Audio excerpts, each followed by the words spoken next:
Assalamualaikum warahmatullahi wabarakatuh. Izin memperkenalkan diri, nama saya Marini Eva Permata, NPM 1913032011. Dan di sini saya akan membuat pemaparan mengenai sistem ketatanegaraan Indonesia. Indonesia itu sendiri memiliki hukum dasar atau dasar hukum, yakni Undang-Undang Dasar Negara Republik Indonesia tahun 1945 dan konvensi, di mana undang-undang merupakan hukum dasar yang tertulis, sedangkan konvensi merupakan hukum dasar tidak tertulis. Kemudian Indonesia merupakan negara hukum, yang dimana dalam pelaksanaan pemerintahannya, dalam penyelenggaraannya, dalam menentukan segalanya, semua harus berdasarkan hukum yang berlaku di Indonesia. Indonesia merupakan negara hukum yang bersifat memaksa, tetapi Indonesia tidak menghukum, karena bisa kita lihat bahwa begitu banyak pelanggaran yang terjadi, baik itu HAM ataupun kasus tentang anak-anak, yang hampir semua yang diberikan hukuman itu bisa dihitung. Melainkan dalam arti lain masih banyak kasus-kasus di luar sana yang tidak masuk ke dalam ranah hukum dan mendapat tindak lanjut dari penegak hukum. Kemudian, bagaimana sih sifat undang-undang itu sendiri? Sifat undang-undang itu selain tertulis, ia merupakan rumusannya jelas, dia bersifat singkat dan supel, kemudian berisi norma atau aturan, dan merupakan peraturan positif yang paling tinggi. Sedangkan sifat konvensi itu merupakan kebiasaan yang biasanya dilakukan dalam sistem ketatanegaraan, baik itu di Indonesia ataupun di negara lain. Semua negara pasti memiliki konvensi, walaupun dasar hukumnya berbeda-beda. Kemudian bagaimana sifatnya? Sifat konvensi itu tidak bertentangan dengan undang-undang, kemudian dapat diterima oleh seluruh masyarakat Indonesia dan bersifat pelengkap. Jadi dalam arti, jika undang-undang merupakan dasar hukum yang paling utama, maka konvensi adalah pelengkap dari undang-undang tersebut. Kemudian selanjutnya, pada sistem ketatanegaraan Indonesia itu ada 7 kunci pokok sistem pemerintahan negara Indonesia, yang antara lain adalah Indonesia adalah negara yang berdasar atas hukum. Jadi seperti yang dikatakan sebelumnya bahwa Indonesia negara hukum di mana semua yang berlaku dan semua yang dilaksanakan di Indonesia harus berlandaskan pada hukum, yakni Undang-Undang Dasar 1945 atau Pancasila. Kemudian, sistem konstitusional. Yang ketiga, kekuasaan tertinggi di tangan MPR. Berarti bisa dikatakan bahwa kekuasaan tertinggi yang ada di Indonesia itu bukan di presiden, melainkan di Majelis Permusyawaratan Rakyat, di mana presiden bertanggung jawab terhadap MPR, dalam menjalankan tugasnya sebagai kepala negara. Kemudian, presiden adalah penyelenggara pemerintah di bawah MPR.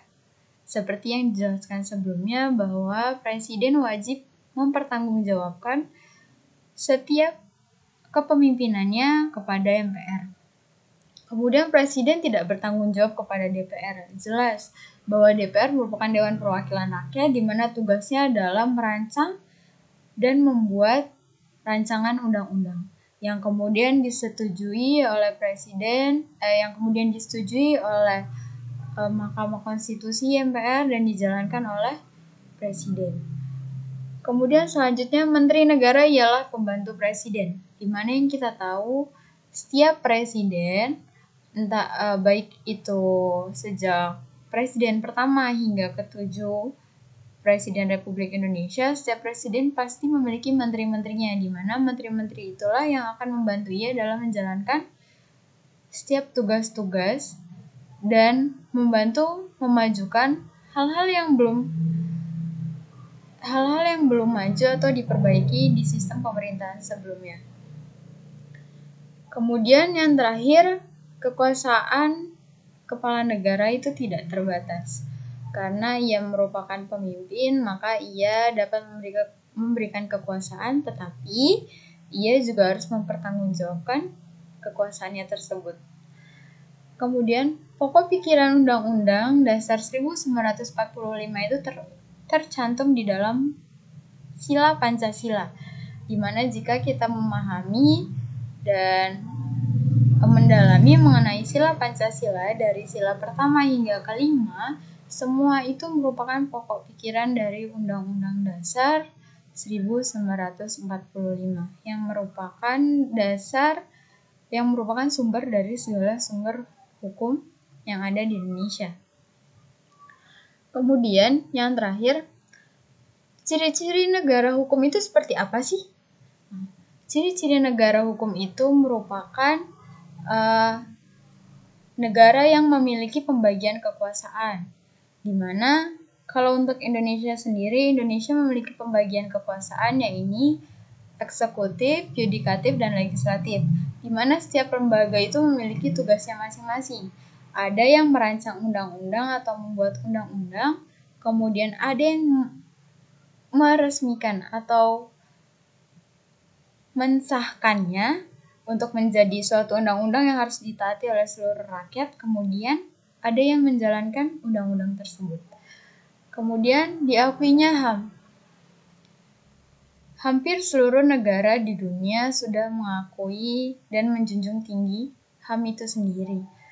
Begitu banyak perkembangan HAM dari tahun 1600 hingga saat ini, di mana HAM merupakan hal yang penting dan harus diutamakan oleh setiap negara. Dan sekarang pun sudah ada lembaga internasional yang khusus menaungi tentang HAM itu sendiri. Jadi jika di suatu negara ada pelanggaran HAM, maka seseorang tersebut dapat meminta perlindungan oleh hukum atau bahkan oleh lembaga internasional jika HAM itu sudah menyangkut perebutan hak asasi manusia oleh sekelompok masyarakat. Atau bisa dikatakan mungkin kita dapat memperumpamakannya seperti sebuah perang yang masih terjadi hingga saat ini di suatu negara, di mana perang itu terjadi dan pasti melanggar hak asasi manusia. Dan untuk melindungi hak asasi manusia tersebut, maka suatu masyarakat yang sedang mengalami peperangan dan hak asasi manusianya direbut, itu maka dapat meminta perlindungan oleh lembaga internasional. Kemudian adanya dasar hukum bagi kekuasaan pemerintah. Sudah jelas bahwa pemerintahan Indonesia memiliki dasar hukum yaitu Undang-Undang Dasar untuk Indonesia. Mungkin berbeda dengan negara-negara lain yang memiliki dasar hukumnya selain undang-undang. Karena setiap negara memiliki sistem, dasar, dan cara pemerintahannya masing-masing.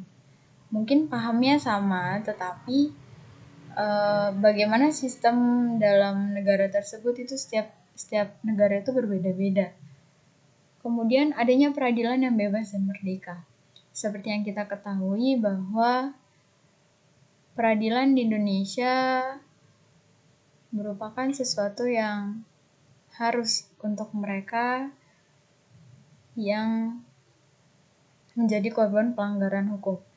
Tidak dikatakan sebagai harus, maksudnya pengadilan merupakan lembaga seadil-adilnya dalam menghukum dan memberikan keadilan bagi para pelanggar dan korban pelanggaran hak asasi manusia ataupun pelanggaran yang lainnya. Dan kemudian selanjutnya itu semua warga memiliki kedudukan yang sama di depan hukum. Seperti yang kita tahu, di dalam undang-undang, di dalam Pancasila sudah dijelaskan bahwa setiap orang memiliki kedudukan yang sama di depan hukum, di mata hukum dan di hadapan hukum. Tetapi dalam implementasinya, dalam kehidupan sehari-harinya, masih banyak yang tidak sesuai dengan prinsip atau yang tidak sesuai dengan undang-undang.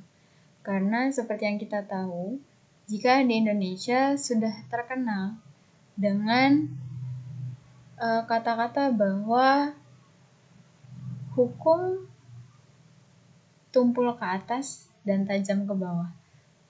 Mengapa dikatakan demikian? Karena orang-orang yang mendapatkan perlakuan hukum itu rata-rata mereka yang memiliki kedudukan dan material.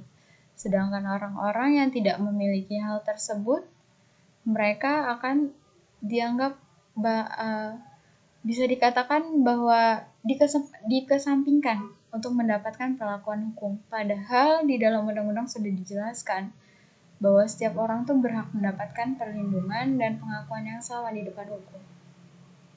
Kemudian yang terakhir itu pemerintah wajib memajukan kesejahteraan umum dan kecerdasan rakyat Indonesia. Sudah jelas berdasarkan ciri-ciri ini, maka Indonesia harus menjamin kesejahteraan masyarakatnya. Dan setiap masyarakat, warga negara, dan generasi itu wajib mendapatkan pendidikan yang layak. Karena pendidikan merupakan hal yang penting untuk memajukan sebuah negara. Karena seperti yang kita lihat di negara-negara maju, seperti Amerika, Australia, dan yang lainnya, pendidikannya sangat teratas, di mana mereka sangat mengedepankan pendidikan, dan dari pendidikan itulah yang membuat sumber daya manusia mereka tuh menjadi memiliki sebuah sumber daya yang dapat mengelola negara dan memajukan negara. Jika pendidikan suatu negara itu bagus, maka sumber daya manusianya juga akan bagus. Dan jika sumber manusianya juga akan bagus, maka negara itu akan dapat maju menjadi negara maju seperti lainnya. Jadi bisa dikatakan bahwa jika pendidikan di Indonesia dan kesejahteraan di Indonesia sudah merata dan sudah menyeluruh, maka tujuan untuk menjadi negara maju itu akan bisa tercapai dan terpenuhi. Maka sekian yang bisa saya sampaikan mengenai sistem ketatanegaraan di Indonesia. Mohon maaf bila ada salah kata atau pengucapan yang kurang jelas. Terima kasih atas waktu dan perhatiannya. Saya akhiri. Wassalamualaikum warahmatullahi wabarakatuh.